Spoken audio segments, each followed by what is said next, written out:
ഞാൻ ഇങ്ങോട്ട് വരുമ്പോൾ ബഹുമാന്യരായ ഹാഫിള് മസ്ഊദ് സഖാഫി ഉസ്താദിനെ സിയാറത്ത് ചെയ്തിട്ടാണ് വന്നത്. 44 വയസ്സുവരെയല്ലേ ജീവിച്ചുള്ളൂ. പക്ഷേ ആയിരക്കണക്കിന് 10,000-കണക്കിന് ആളുകളുടെ ഹൃദയത്തിൽ ഇടം നേടിയില്ലേ? അവരുടെ ഇൽമു കൊണ്ട് നസീഹത്ത് കൊണ്ട് ജനങ്ങളുടെ ഖൽബ് സ്വാധീനിച്ചില്ലേ? ഖുർആൻ മനഃപ്പാഠമാക്കിയ ഹാഫിളാണ്. നിരന്തരമായി പാരായണം ചെയ്തുകൊണ്ടിരുന്നവരാണ്. പ്രവാസ ലോകത്തു ചെല്ലുമ്പോൾ ഇവിടെ മസ്ഊദ് സഖാഫി അവർകൾ ഒരാഴ്ച ഉണ്ടായിരുന്നു. എപ്പോൾ വരുമ്പോഴും അവർ ഖുർആൻ ഓതുന്നതായിരുന്നു പതിവെന്ന് മഹാനവറുകൾ താമസിച്ചിരുന്ന വീട്ടുകാർ എന്നോട് പറഞ്ഞു. എനിക്ക് തന്നെ അനുഭവമുണ്ട്. അങ്ങനെ ഖുർആൻ കൊണ്ട് ജോലിയായി, ഇൽമു കൊണ്ട് ജോലിയായപ്പോൾ ഒരു ചെറുപ്പക്കാരൻ മരണപ്പെട്ടപ്പോ എത്ര ആളുകളുടെ ഹൃദയമാണ് സ്വാധീനിച്ചു പോയത്, എത്രയാളുടെ കൽബിലാണ് ഇടം നേടിപ്പോയത്.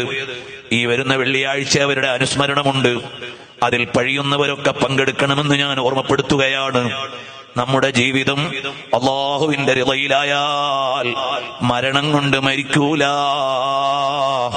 അതേ സമയത്ത് നമ്മൾ അല്ലാഹുവിന്റെ തൃപ്തിയില്ലാതെ അല്ലാഹുവിനെ അറിയാതെ ജീവിച്ചാൽ ജീവിതകാലത്തു തന്നെ മരിച്ചതിന് തുല്യമാണ്. നമുക്കോ ആലിമാവാൻ കഴിഞ്ഞില്ലെങ്കിൽ അല്ലാഹു നമുക്ക് തന്ന മക്കളെ ഇൽമിന്റെ വഴിയിൽ വിടണം. ഉമ്മയ്ക്കും ഉപ്പയ്ക്കും നാളത്തേക്കുള്ള വലിയ പ്രതീക്ഷ